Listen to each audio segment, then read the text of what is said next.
The photographer's call came exactly 7 days after Victoria's wedding. "Sir, I found something in the photos. Something you need to see." His voice carried that careful tone professionals use when they have discovered trouble. David had photographed hundreds of weddings, but he'd never called a client's father with mysterious concerns about reception photos. "Can you email them?" "Already sent. Look at the timestamps. Look at what she's holding." I hung up and opened the images. Victoria in her wedding dress, sitting alone at 10:47 p.m., signing documents I didn't recognize.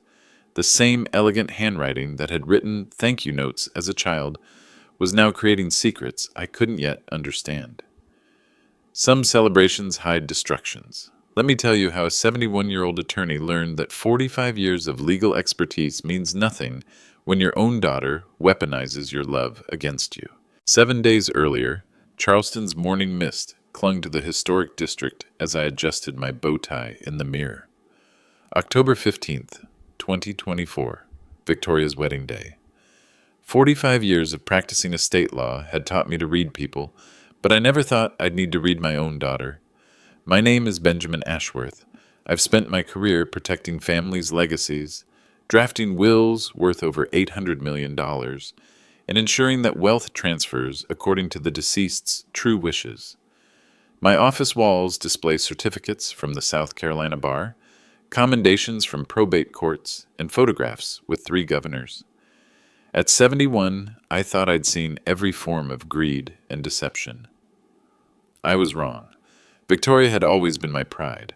Summa cum laude from College of Charleston, CPA certification by 25, my only child who understood numbers the way I understood law. When she married that real estate developer Jake Morrison 8 years ago, I walked her down the aisle of St. Philip's Church, feeling complete. When they divorced last year, I supported her through the custody battle for my 2 grandchildren. I never suspected she was studying me. Eleanor, my wife of 42 years, emerged from her dressing room in navy silk. Her Alzheimer's had progressed slowly, some days sharp as ever, others lost in memories. The doctors said early stage, but Victoria seemed convinced it was worse. "She looks beautiful," Eleanor said, gazing at Victoria's engagement photo. "Reminds me of my wedding day." "That was your wedding day, dear," I corrected gently. "To me, 42 years ago." Eleanor smiled that distant smile that meant she'd drifted again. Victoria often used these moments as evidence of my wife's declining capacity. The ceremony cost me $85,000. St. Michael's Church, reception at the Charleston Place Hotel, 180 guests. Victoria's new husband, Trevor Cunningham, seemed decent enough. Financial advisor, claimed he managed portfolios for Charleston's old money families. He was 41 to Victoria's 36, divorced with no children. Victoria seemed happy. I should have paid more attention to why Trevor avoided eye contact during our family photos. After the reception, Victoria pulled me aside near the hotel's fountain. The October evening was perfect, Spanish moss swaying in the harbor breeze. She held an envelope with my law firm's letterhead. "Daddy, I need you to sign something." "What is it, sweetheart?" "Insurance paperwork, for the grandchildren's future."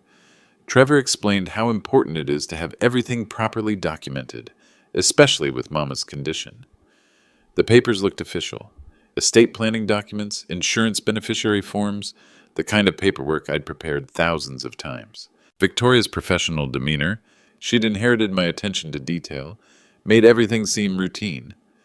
"Just standard stuff," she said, producing my favorite Mont Blanc pen.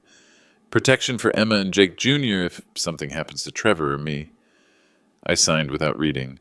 45 years of legal training, and I signed documents based on trust alone. The irony still stings. "Thank you, Daddy. This means everything." She kissed my cheek, tasting of champagne and lies. That night, Eleanor and I sat on our piazza overlooking the harbor. She was having one of her clear evenings, discussing the wedding with perfect recall. "Victoria seemed nervous," she observed. "Brides always are." "No, different nervous. Like when she was 12 and broke your crystal decanter." Eleanor's intuition had always been sharp. Even with Alzheimer's creeping in, she could read our daughter better than I could. I dismissed her concern as mothers worry. She's starting a new life. It's natural. Eleanor was quiet for a moment. Benjamin, when did she start calling you Daddy again? She's been calling you Dad for 20 years. I hadn't noticed. But Eleanor was right. During the wedding preparations, Victoria had reverted to childhood terms of endearment. I'd found it touching, evidence that our relationship remained strong, despite her divorce stress. Now, I understand it was manipulation. The next few days passed normally. Thank you notes, returning rental items, fielding calls from relatives, praising the beautiful ceremony. Victoria seemed genuinely happy, posting wedding photos on social media, talking about honeymoon plans to Tuscany. She didn't call me once. For someone who'd phoned daily during her divorce, asking legal advice, borrowing money, seeking emotional support, her silence felt odd. When I called her Tuesday evening, she seemed distracted. Just busy with the new house, Dad. Trevor found us this amazing property in Mount Pleasant.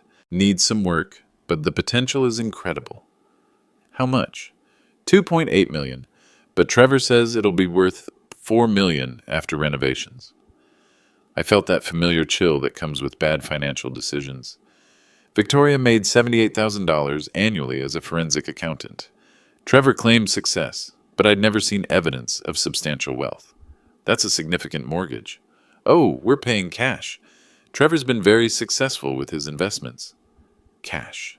For a $2.8 million house. From a man who drove a leased BMW and rented a downtown apartment. I should have investigated immediately.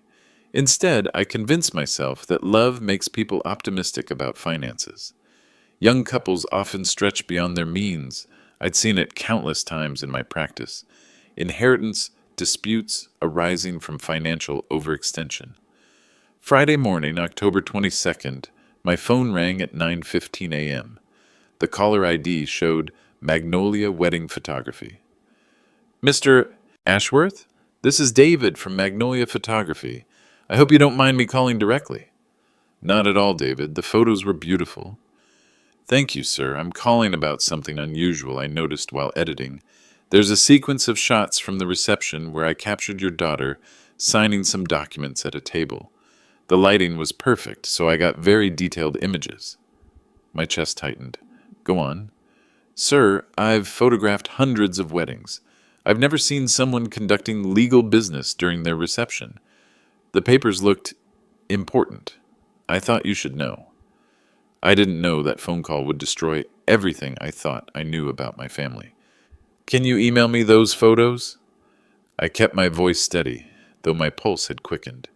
Already did, sir. Check your inbox. The timestamp shows 10:47 p.m., long after the official reception ended. I thanked David and hung up, my hands trembling slightly as I opened my laptop. The photos loaded slowly, high-resolution images that revealed everything. Victoria sat at a corner table in the hotel's business center, still in her wedding dress.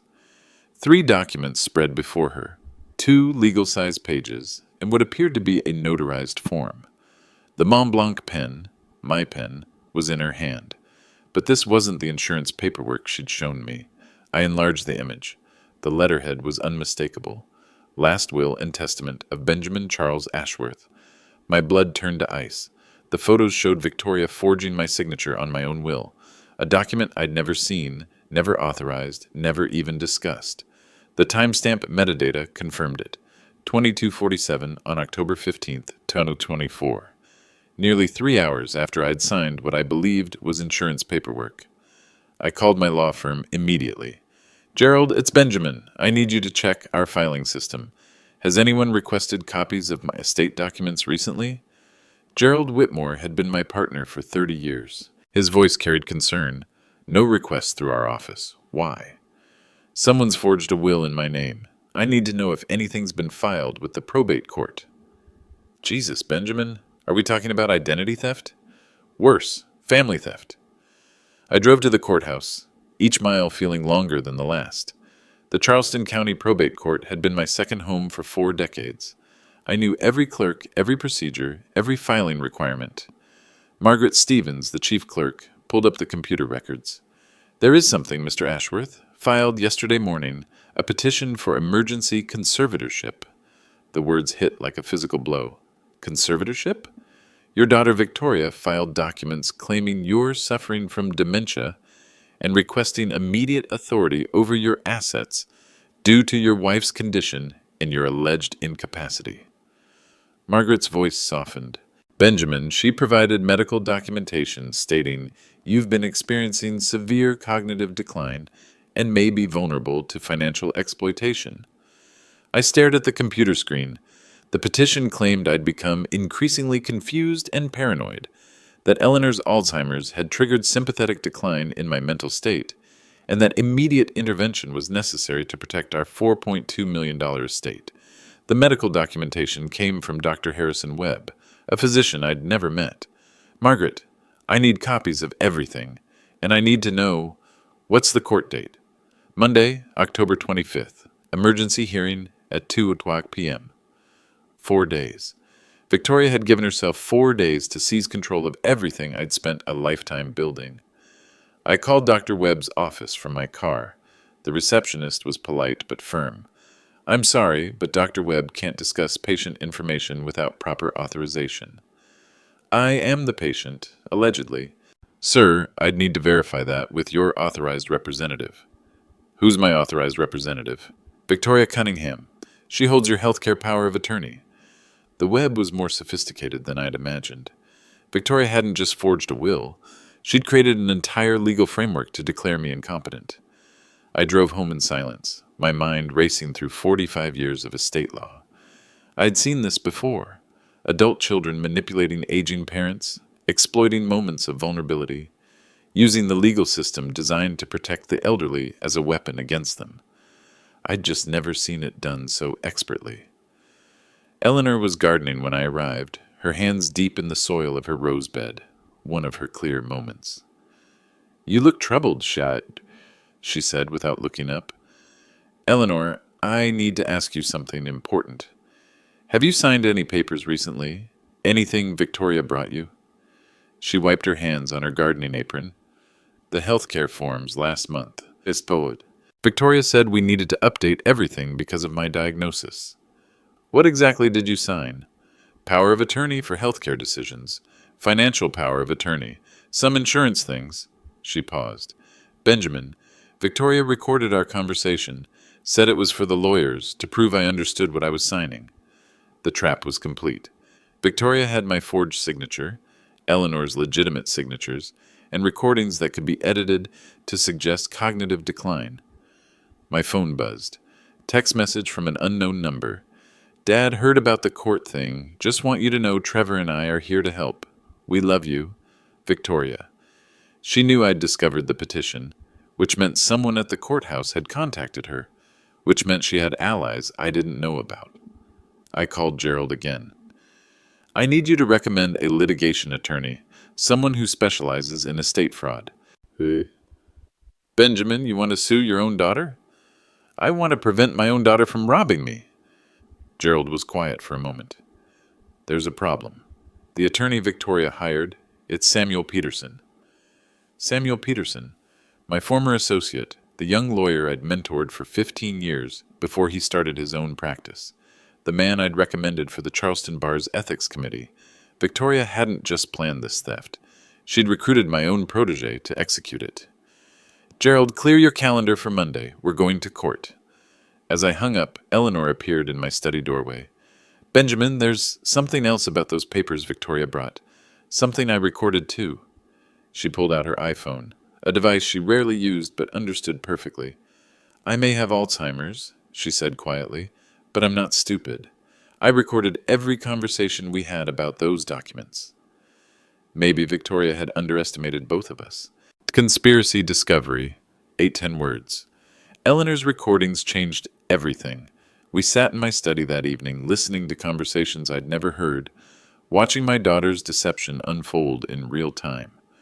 The first recording was from September 18th, nearly a month before the wedding. Mama, I'm worried about Daddy. He's been forgetting things.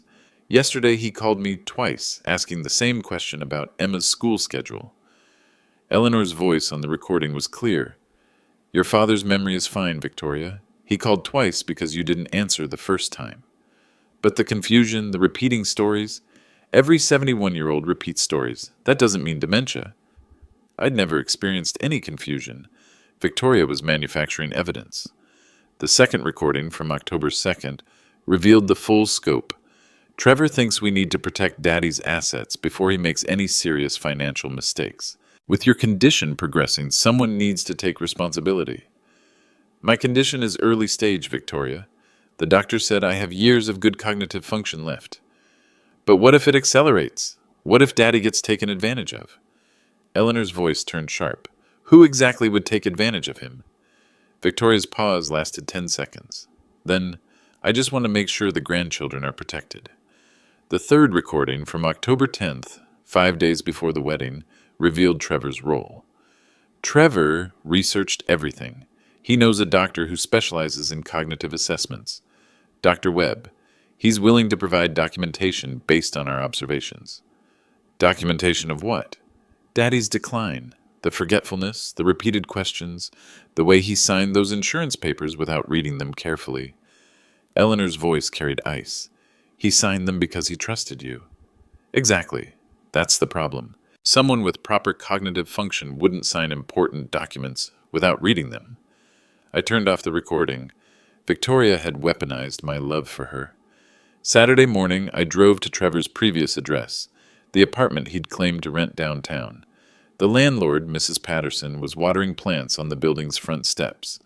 Trevor Cunningham. Oh, honey, he moved out 3 months ago. Left in quite a hurry, too. Owed 2 months' rent. Did he mention where he was going?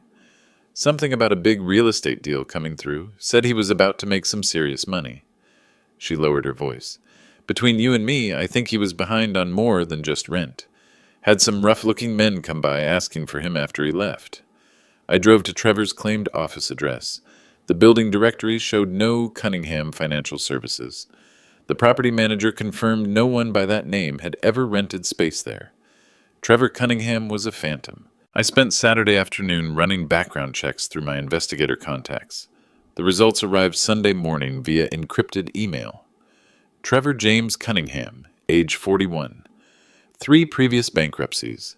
Currently owed $1.8 million to various creditors, including $340,000 to a private lending company owned by the Romano family, a name that made Charleston's legitimate businessmen nervous.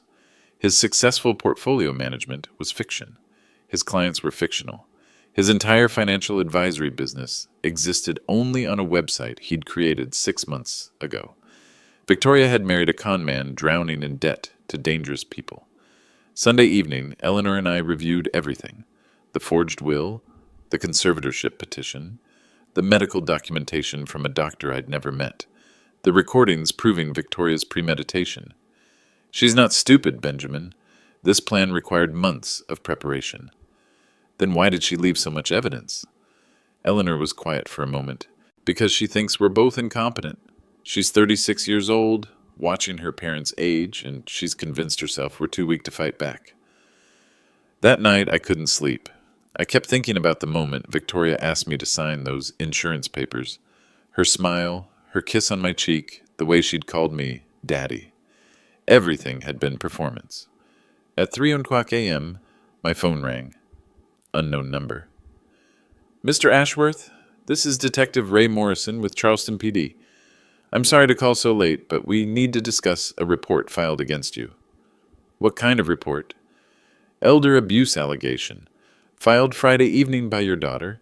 She claims you've been verbally aggressive, threatening to disinherit family members, and showing signs of paranoid behavior. I sat up in bed. Detective Morrison, I'm an estate planning attorney with 45 years of experience. I'm not suffering from any cognitive decline. Sir, I believe you, but the report triggered an automatic investigation. We're required to follow up within 72 hours. Can you come in Monday morning for an interview? I'll be there at 9:00 a.m. And sir, your daughter mentioned she's concerned about your access to firearms. Do you own any weapons? The question chilled me. In South Carolina, accusations of mental incompetence could trigger immediate confiscation of firearms, driver's license suspension, and emergency protective orders. Victoria wasn't just stealing my money, She was systematically destroying my legal capacity to resist. Detective, I own a .38 revolver, properly licensed and secured. It hasn't been removed from my safe in 5 years. Thank you for your honesty. We'll need to discuss that Monday. As I hung up, Eleanor touched my shoulder. She's not going to stop, is she? No, but she doesn't understand what she's awakened. And tomorrow Victoria would learn what 45 years of legal expertise looks like when it's angry. Yes, oh. Cold plan, 1,170 words. Sunday, 4:00 a.m. While Charleston slept, I sat in my study crafting Victoria's legal destruction. 45 years of estate law had taught me that most people approach legal warfare with emotion. They want immediate satisfaction, dramatic confrontations, public vindication. They lose because they fight angry. I would fight cold. First, I called my investigator, Jack Morrison, no relation to Detective Morrison. Jack had worked financial fraud cases for 20 years before going private. His specialty was tracing hidden assets and following money trails. Jack, I need a full background on Trevor James Cunningham. Financial records, criminal history, association reports. I also need surveillance on Victoria and Trevor starting immediately. Document every meeting, every financial transaction, every communication. What's the timeline? Emergency hearing is Monday at 2:00 p.m. I need evidence by noon. That's 32 hours, Ben. Then we'd better get started. Second, I called Gerald at 6:00 a.m. I need you to file an emergency counter-petition. Fraud against an attorney, elder abuse conspiracy, and petition for temporary restraining order against Victoria and Trevor, accessing any accounts, properties, or assets. On what grounds? Criminal conspiracy to commit fraud. I'll have the evidence by noon.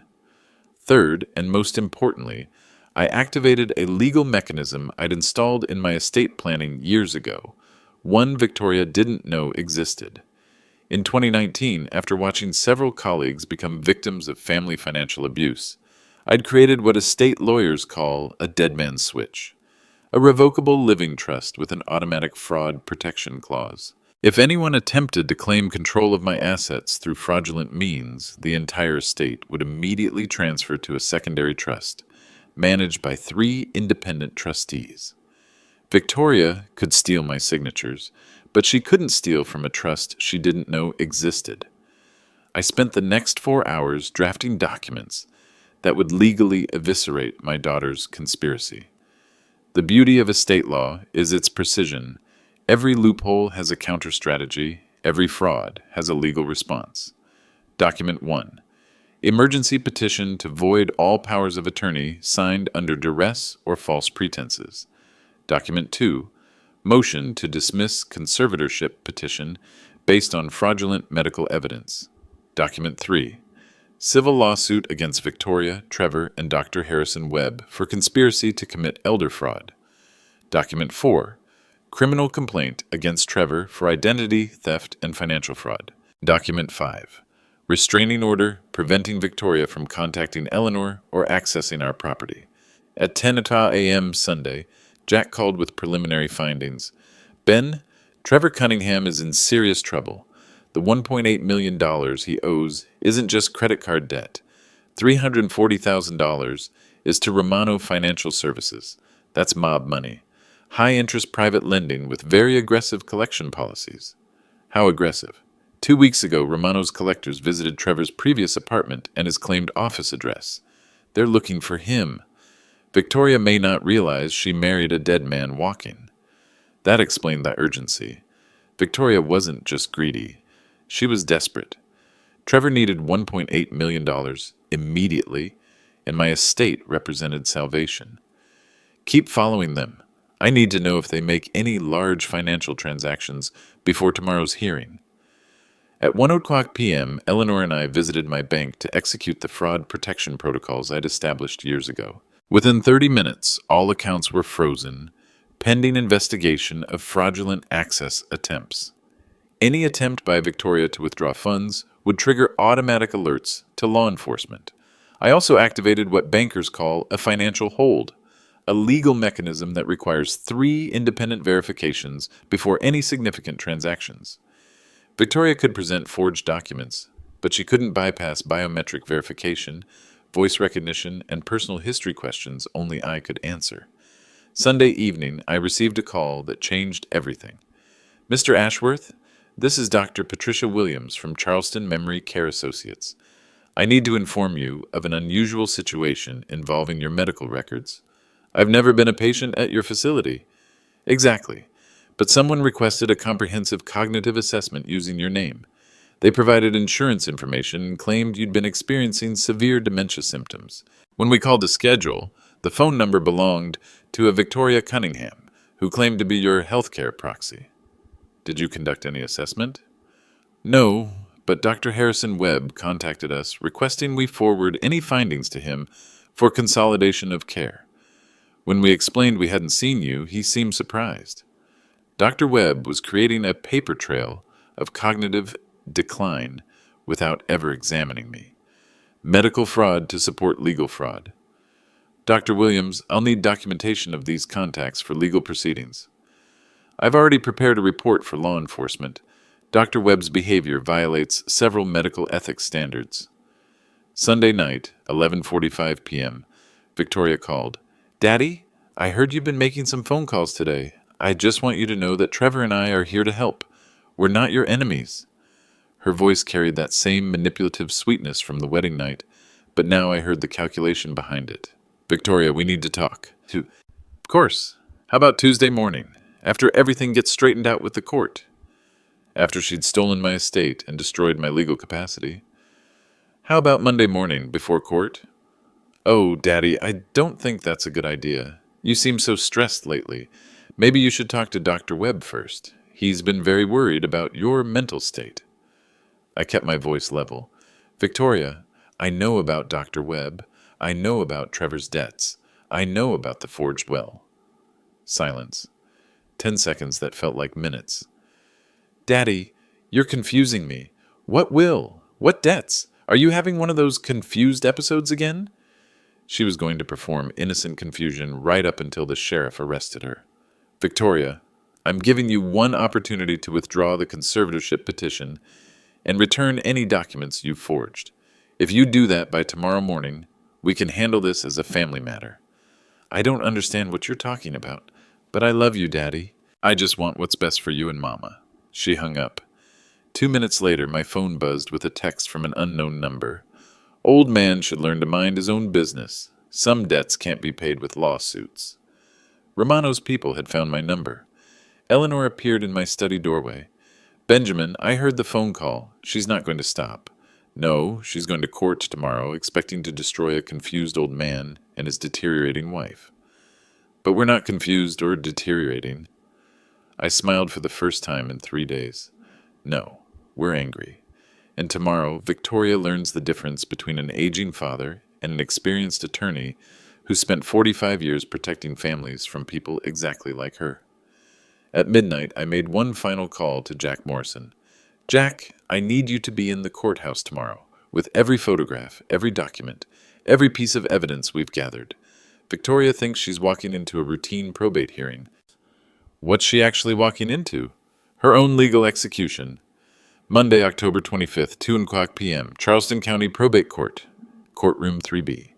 I arrived 30 minutes early, carrying a briefcase containing 45 years of legal expertise and 3 days of evidence that would dismantle Victoria's conspiracy.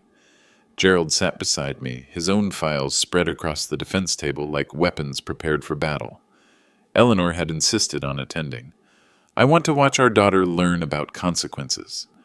Victoria entered at 1:55 p.m. with Trevor and Samuel Peterson. She'd dressed carefully. Conservative navy suit, minimal makeup, the appearance of a dutiful daughter concerned about her aging parents. Trevor wore an expensive suit that probably cost more than his monthly income. Samuel Peterson looked uncomfortable. Victoria's eyes met mine across the courtroom. She smiled. That same loving expression from the wedding photos, still performing. Judge Margaret Thornton called the session to order. 23 years on the probate bench had given her a sharp eye for family manipulation. She'd seen every form of estate abuse imaginable. Samuel Peterson stood to present Victoria's petition. Your Honor, this is a straightforward case of emergency intervention. Mr. Benjamin Ashworth, age 71, has been experiencing rapid cognitive decline that poses immediate danger to himself, his wife Eleanor, and their substantial estate. He submitted the forged medical documentation from Dr. Webb, recordings of allegedly confused conversations, and witness statements claiming I'd become increasingly paranoid and financially irresponsible. Mrs. Cunningham has reluctantly concluded that immediate conservatorship is necessary to protect her parents' interests and secure the future of her children. Victoria dabbed her eyes with a tissue. Academy Award performance. Judge Thornton reviewed the documents. Mr. Ashworth, how do you respond to these allegations? I stood slowly, every movement deliberate. Your Honor, I respond by submitting evidence that this entire proceeding is based on criminal fraud. Gerald handed me the first exhibit. Your Honor, this is a forensic analysis of the will my daughter claims I signed. The signature analysis shows clear evidence of forgery. Victoria's face went pale. Exhibit B is a recording made by my wife Eleanor of conversations where Victoria planned this conspiracy, including discussions about creating false medical evidence. I pressed play on Eleanor's hidden iPhone recording. Victoria's voice filled the courtroom. Trevor thinks we need to protect Daddy's assets before he makes any serious financial mistakes. Samuel Peterson looked like he wanted to disappear. Exhibit C is a financial background report on Trevor James Cunningham, showing $1, $8 million in outstanding debts, 3 previous bankruptcies, and evidence of loan shark involvement. Trevor's expensive facade cracked. Sweat beaded on his forehead. Exhibit D is documentation from Dr. Patricia Williams at Charleston Memory Care Associates, proving that Dr. Harrison Webb attempted to create false medical records without ever examining me. Judge Thornton's expression darkened. She'd seen family disputes, but rarely such elaborate fraud. Your Honor, I continued, this is not a conservatorship case. This is a criminal conspiracy to commit elder abuse, perpetrated by my daughter and her husband against my wife and myself. Victoria finally spoke. Your Honor, this is exactly the kind of paranoid behavior we've been worried about. Daddy is seeing conspiracies everywhere. I turned to face my daughter directly. Victoria, 3 days ago you filed a police report claiming I was verbally abusive and threatening family members. You arranged for Dr. Webb to create medical documentation of dementia symptoms without ever examining me. You forged my signature on a will that names you as executor of my entire estate. My voice remained calm, professional. You recorded conversations with your mother, editing them to suggest cognitive decline. You married a con man drowning in mob debt. You used my love for you as a weapon against me. The courtroom was silent.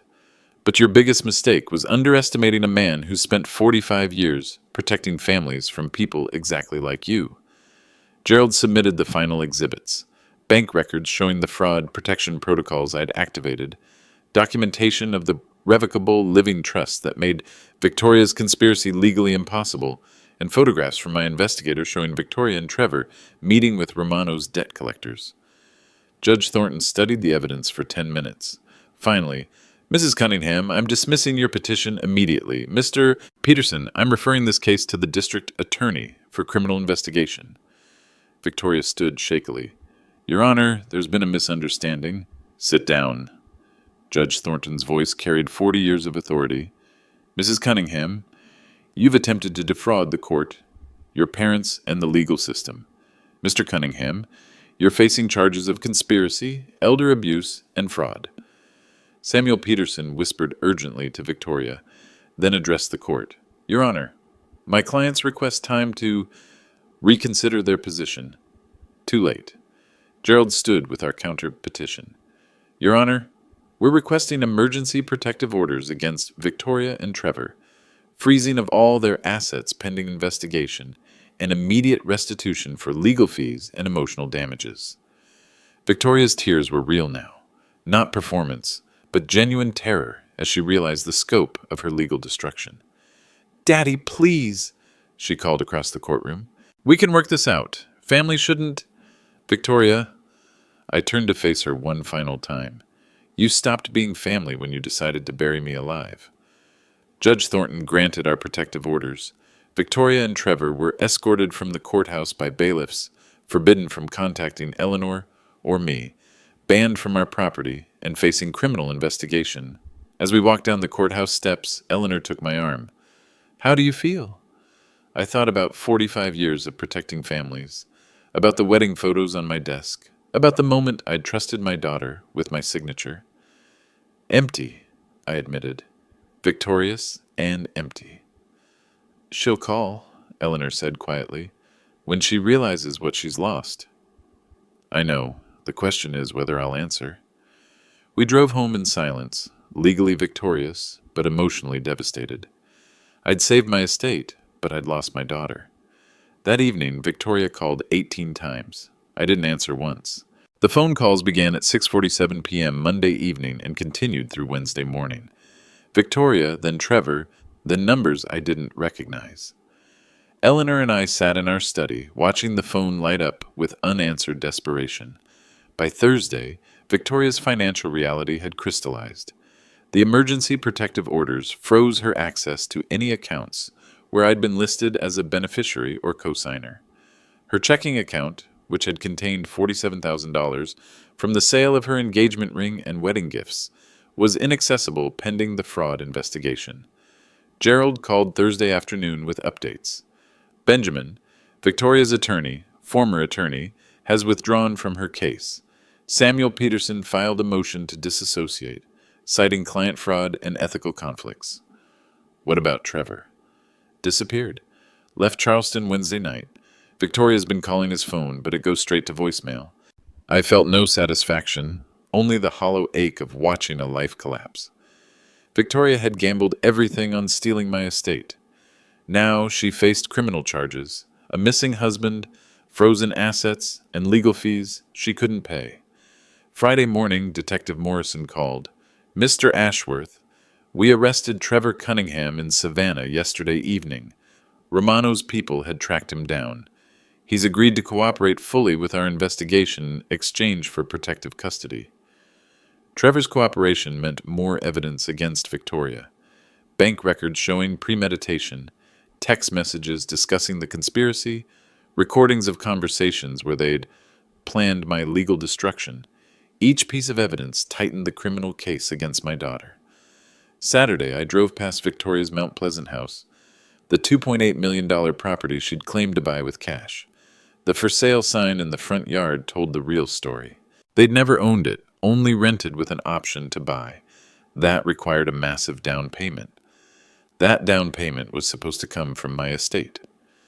Sunday morning, Eleanor found Victoria sitting in our driveway at 7:00 a.m., still in pajamas and a coat, crying in her car. I watched through the bedroom window as my daughter sat motionless for 20 minutes before driving away. The criminal investigation moved swiftly. Charleston's legal community is small, and news of a prominent attorney's daughter attempting estate fraud spread quickly. Victoria's CPA license was suspended pending investigation.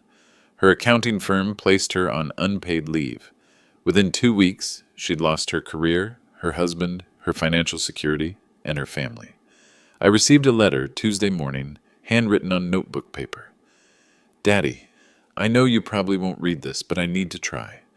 I never meant for things to go this far. Trevor convinced me you and Mama were getting confused, that we needed to protect the family assets. I believed him because I wanted to believe him. I was scared about money, about the kid's future, about being a divorced single mother. I made terrible choices. I'm sorry. I love you. Please don't let Emma and Jake Jr. pay for my mistakes. Victoria." Eleanor read the letter twice. She's not asking for forgiveness. She's asking for the grandchildren. She was right. Victoria had accepted responsibility for destroying our relationship, but she was terrified that Emma, age 8, and Jake Jr., age 6, would lose their grandfather because of her crimes. The children. I'd been so focused on Victoria's betrayal that I hadn't considered the collateral damage. They'd already lost their father to divorce, their stepfather to his criminal past, and now they'd lost their grandfather to their mother's greed. Wednesday evening, Eleanor made a decision. "Benjamin, I'm going to call Victoria." "Eleanor." Those children didn't choose this, and honestly, neither did we. Victoria made a terrible mistake, but she's still our daughter. She's still Emma and Jake Jr.'s mother. She tried to steal our entire life. I know, but destroying her won't restore what we've lost. The question is whether we want to be right or whether we want to be grandparents. That night I lay awake wondering if justice and mercy could coexist, or if protecting our estate meant sacrificing our family forever. Eleanor called Victoria Thursday morning at 9:15 a.m. I listened from my study as my wife's voice carried through the house. Gentle but firm, grandmother but not pushover. Victoria, we need to talk. Not about legal issues, not about money. About Emma and Jake Jr. Victoria's voice through the speakerphone was raw from crying. Mama, I'm so sorry. I know Daddy probably never wants to see me again. Your father is hurt and angry, but he's also been a grandfather for 8 years. That doesn't just disappear. The kids don't understand why Grandpa Ben hasn't called. Emma keeps asking if she did something wrong. My chest tightened. Emma was 8 years old, smart as her mother, sensitive to family tensions she couldn't comprehend. Jake Jr. was only 6, confused by the sudden absence of the grandfather who'd read him bedtime stories every Sunday. Eleanor's voice remained steady. Victoria, your father and I want to see the children, but we need to establish some boundaries. Whatever you want. Anything. First, you'll face whatever legal consequences come from your actions. No plea deals that avoid responsibility. No attempts to minimize what you did. I understand. Second, you'll get professional help.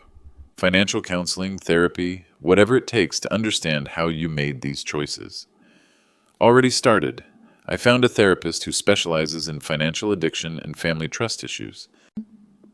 Third, you'll rebuild your life without expecting help from us. No loans, no bailouts, no financial assistance until you've proven you can manage your own affairs responsibly. Victoria was quiet for nearly a minute. Mama, I lost my job. The CPA license suspension means I can't work in accounting. I have $347 in my checking account and rent due Monday. Eleanor looked at me through the study doorway. Her expression was grandmother's love, warring with protective wisdom. Victoria, what are you doing for income? I got a job at Henderson's restaurant, waiting tables. It's $2 to $80 an hour plus tips, but they'll work around Emma and Jake Jr.'s school schedule. From CPA making $78,000 annually to restaurant server making minimum wage. The fall was complete. How much do you make in tips? Good nights, maybe $150. Bad nights, $60. It's not enough for rent and childcare, but it's something. Eleanor was thinking. I could see the calculations behind her eyes. Not financial calculations, but emotional mathematics. How do you help your grandchildren without enabling their mother's irresponsibility? Victoria, here's what we'll do. Your father and I will take Emma and Jake Jr. every weekend, Friday evening through Sunday afternoon. They'll stay in our guest rooms, we'll handle all expenses during those visits, and we'll maintain normal grandparent relationships with them. Thank you, Mama. Thank you so much. But, Eleanor continued, those visits depend on your honesty with us. Any lies, any attempts at manipulation, any failure to take responsibility for your actions, and the visits stop immediately. I understand. And Victoria, your father may need time to forgive you. Don't push. Don't manipulate. Don't try to use the children to force reconciliation. Earn back his trust through your actions, not your words. That evening, Emma and Jake Jr. visited for the first time since the wedding. Emma, perceptive as always, immediately asked, Grandpa Ben, why is Mommy so sad all the time? I knelt to her level, looking into eyes that held Victoria's intelligence, but not her recent desperation. Your mommy made some mistakes, sweetheart. She's working very hard to fix them. Are you mad at her? The question every adult dreads from a child. Absolute honesty demanded by absolute innocence. Yes, Emma, I am mad at her, but I'm not mad at you or Jake Jr. You didn't make any mistakes.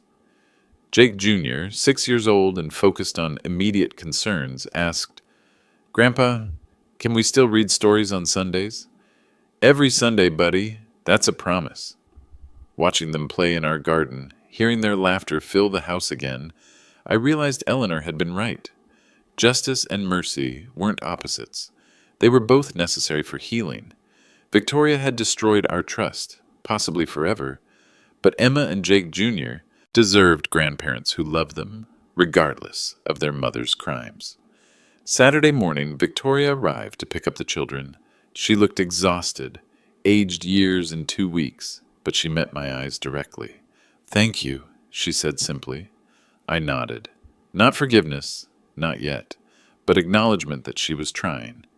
"Victoria," I said as she buckled the children into her car, "don't thank me. Prove to me." As they drove away, Eleanor took my hand. "It's a start." 3 weeks after the courthouse confrontation, I designed a test that would determine whether Victoria's remorse was genuine or merely another performance. The idea came from a case I'd handled 15 years earlier, an elderly widow whose son had stolen her savings, then claimed rehabilitation after arrest. The son's sincerity remained questionable until we observed how he treated other vulnerable elderly people when he thought no one was watching. Victoria needed the same test. I contacted Margaret Stevens at the courthouse about volunteer opportunities. Charleston's probate court regularly needed advocates for elderly citizens facing financial abuse, people exactly like I'd been 3 weeks earlier. "Margaret, I want to create an anonymous position, someone to help elderly victims navigate the legal system, understand their rights, figure out protective measures." "Benjamin, that's wonderful, but we usually require extensive background checks for those positions." "What if I funded the position privately? Hired someone through my law firm, but they'd work exclusively with court-referred cases?" Margaret understood immediately. "You want to test your daughter?" "I want to see who she really is when she thinks no one from our family is watching." Within a week, Margaret had identified the perfect case. Harold Whitman, 78 years old, whose nephew had been systematically draining his checking account through forged checks. Harold needed help understanding the legal process, organizing evidence, and navigating court procedures. The position paid $35,000 annually, significantly more than Victoria's restaurant job, enough to solve her immediate financial crisis. But it came with conditions that would test her character. I had Margaret contact Victoria through the court's Victim Services Department. "Mrs. Cunningham, we have a unique opportunity. A private foundation is funding an advocacy position for elderly financial abuse victims. Given your accounting background and recent personal experience with these issues, you'd be an ideal candidate." Victoria's response was immediate. "I'd be very interested. What would the job involve?" "Helping elderly victims understand their legal options, organizing financial documents, providing emotional support during court proceedings. The position requires absolute confidentiality and complete honesty with clients about the legal process." Margaret paused before delivering the crucial detail. "There's one unusual requirement. The funding comes from an attorney whose family was recently targeted by financial abuse. He insists that anyone in this position must be willing to testify against family members if they're involved in elder abuse cases. No exceptions." This was the test. Victoria would have to explicitly commit to prosecuting family financial abuse, the exact crime she'd committed against Eleanor and me. Victoria accepted the position. Her first case was Harold Whitman. I arranged for covert observation through Jack Morrison's investigation firm. If Victoria was genuinely committed to helping elderly abuse victims, we'd see it in how she treated Harold. If she was still manipulative and self-serving, that would be obvious too. The first meeting took place Tuesday morning at the courthouse. Jack's report arrived that evening. Victoria spent 2 hours with Harold Whitman reviewing 8 months of bank statements. She identified $23,000 in unauthorized withdrawals that Harold had missed. She was patient, respectful, and thorough. When Harold broke down crying about family betraying family, Victoria comforted him without trying to rush the conversation. More interesting was what happened after the official meeting. Jack followed Victoria and Harold to a nearby coffee shop, where their conversation continued for another hour. Harold told Victoria that his nephew Kevin had always been his favorite family member. that he'd planned to leave everything to Kevin anyway. He couldn't understand why Kevin would steal, instead of just waiting for inheritance. Victoria's response was, "Mr. Whitman, some people can't wait for what they think they deserve. They convince themselves that taking it early is somehow justified." Victoria was describing herself. The second meeting, Thursday afternoon, focused on Harold's legal options. Victoria explained the difference between civil and criminal prosecution, helped Harold understand that family relationships don't protect criminals from consequences, and prepared him for the emotional difficulty of testifying against someone he loved. Jack's report noted, Victoria told Harold, "The hardest part isn't the legal process. It's accepting that someone you trusted completely was planning to hurt you. That betrayal cuts deeper than the money." Harold asked if she'd ever experienced something like that. Victoria said, "From the other side. I was the family member who betrayed trust. I understand what Kevin did to you because I did it to someone I loved." Complete honesty about her own crimes. The third meeting revealed Victoria's true character. Harold's nephew Kevin showed up unexpectedly, demanding that Harold drop the charges. "Uncle Harold, you're destroying our family over some misunderstanding about money. You're old. You get confused about checks you wrote." Kevin was using the same manipulation tactics Victoria had used on Eleanor and me. Victoria's response was immediate and firm. "Mr. Whitman, your uncle isn't confused. He's been keeping meticulous records for 60 years. These weren't checks he wrote. They were forgeries, and threatening him won't make the evidence disappear." Kevin turned aggressive. "Who are you to interfere with family business?" Victoria's voice remained steady. "I'm someone who understands exactly what you're doing. I tried the same manipulation with my own family. It's elder abuse, it's criminal, and Harold deserves better from someone he trusted." Kevin stormed out, but Harold was shaken. He asked Victoria if pursuing charges would really destroy his family relationships. Her answer convinced me that her remorse was genuine. "Mr. Whitman, your family relationship was destroyed the moment Kevin decided to steal from you. The court case isn't destroying anything. It's just making the destruction visible. You have a choice. Enable Kevin's behavior and let him steal more, or hold him accountable and maybe save other family members from being his next victims." After 4 weeks observing Victoria's work with elderly abuse victims, Jack's final report was clear. She's not performing, Ben. She's genuinely committed to helping people she sees as versions of her parents. She talks about her own crimes honestly, uses her experience to help victims understand the psychology of family financial abuse, and she's particularly effective because she knows exactly how these schemes work. The test was complete. Victoria had proven that her remorse was real, her commitment to change was genuine, and her understanding of the damage she'd caused was complete. Now I had to decide what to do with that information. I called Victoria on a Thursday evening in late November, exactly 2 months after her courthouse humiliation. She answered on the first ring. "Daddy?"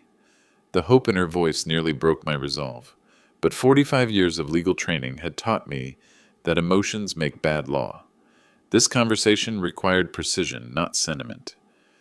"Victoria, we need to meet. Tomorrow morning, 10 o'clock a.m. at Gerald's office." "Is this about the criminal case? I've already agreed to plead guilty to all charges." "This is about Emma and Jake Jr., about whether they'll have a grandfather who trusts their mother." Silence. Then, "I'll be there." Friday morning, Victoria arrived at Whitmore & Associates, wearing a simple black dress and carrying a legal pad covered with handwritten notes. She looked older, thinner, marked by 2 months of consequences. But her eyes were clear, not the desperate calculation I'd seen in October, but genuine focus. Gerald had prepared the conference room with documents that would structure our reconciliation, if reconciliation was possible. "Victoria, sit down.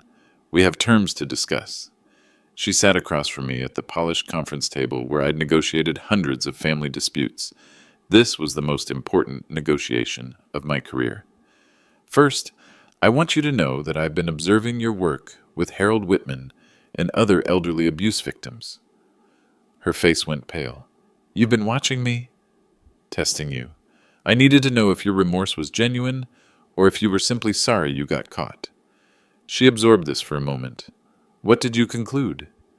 That you understand what you did to Eleanor and me. That you're genuinely committed to helping other families avoid what you put us through. That your guilt is real, not performed. Victoria's hands trembled slightly. Does that mean... It means we can discuss terms for rebuilding trust. But Victoria, trust isn't restored through apologies. It's rebuilt through sustained, consistent behavior over time. I opened the first folder. These are the conditions for continued relationship with Emma and Jake Jr. and eventual reconciliation with Eleanor and me.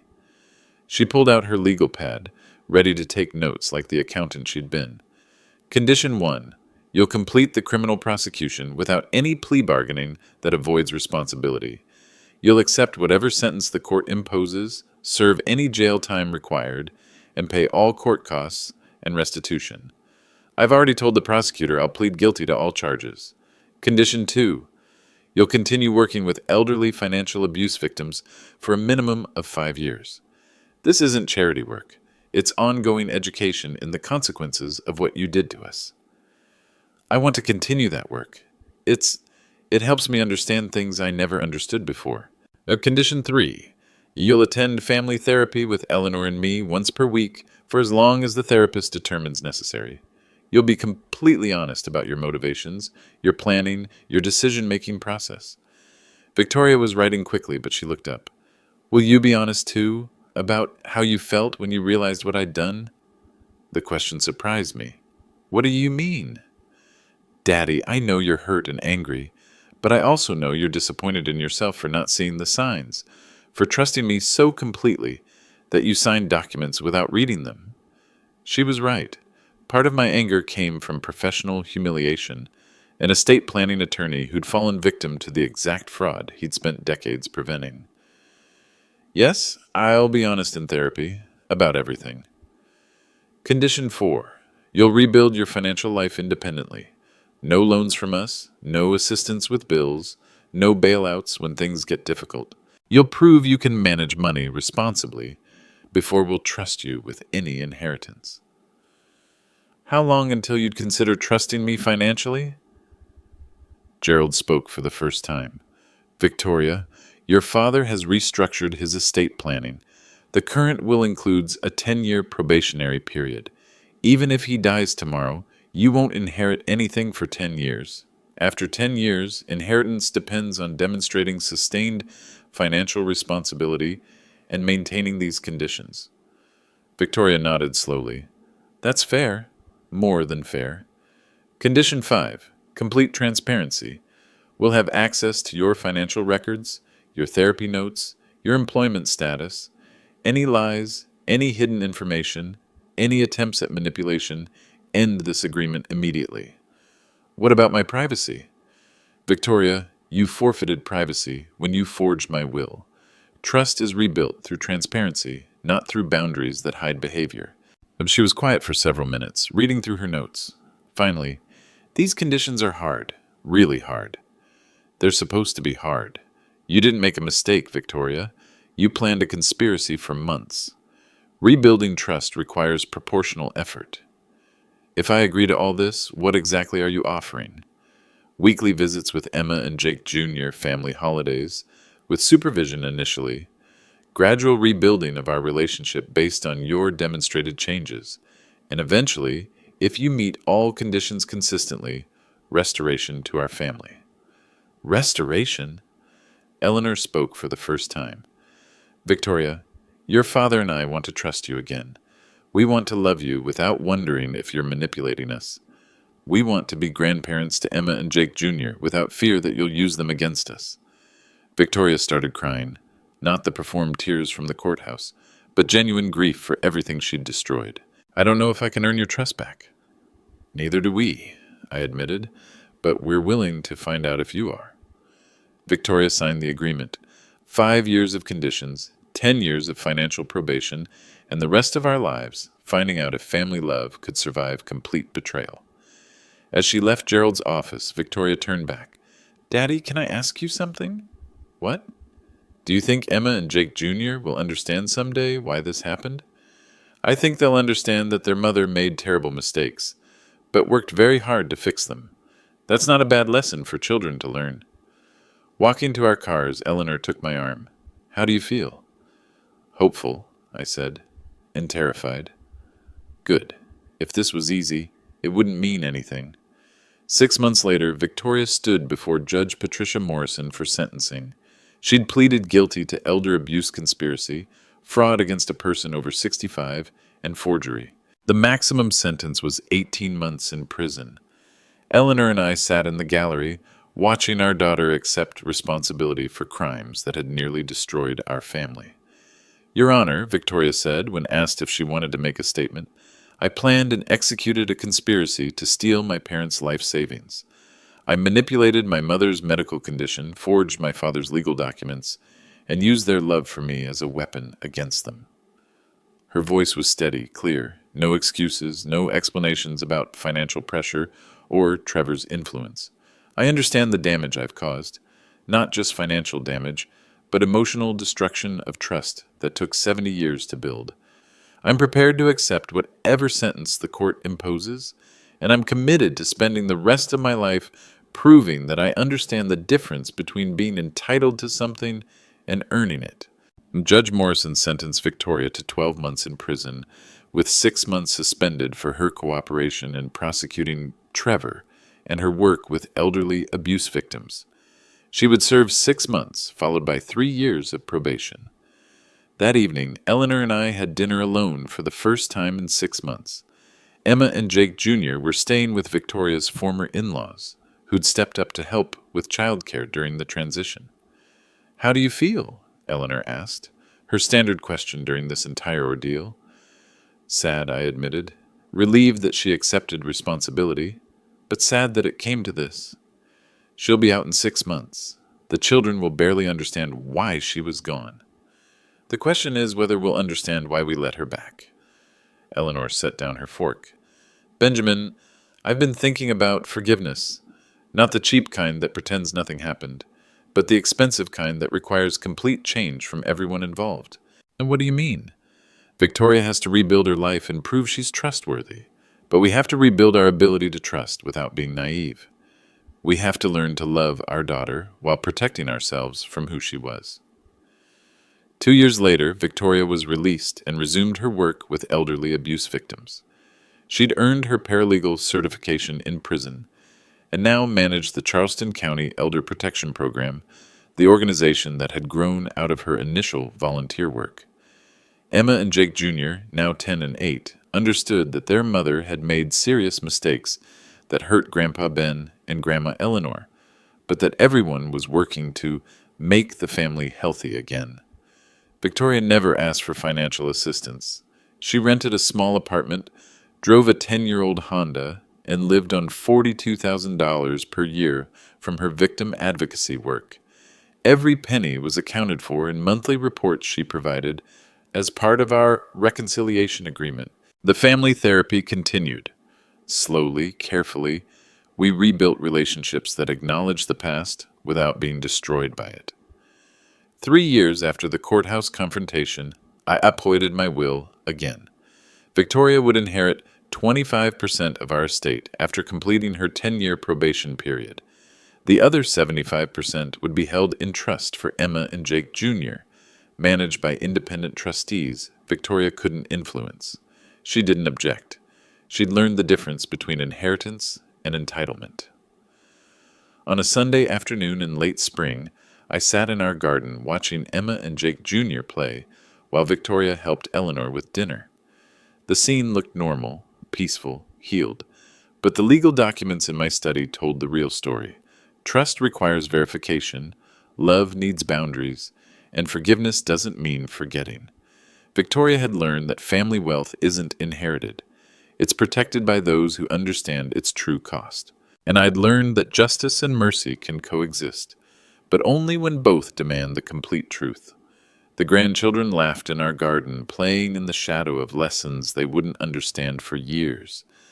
That love without boundaries becomes enablement, that trust without verification becomes vulnerability, and that the strongest families are those who've survived the complete truth about each other. Some inheritances can't be stolen because they're not property. They're principles, passed down through consequences, earned through change, and protected by those who understand that mercy without justice isn't love. It's just enabling the next betrayal.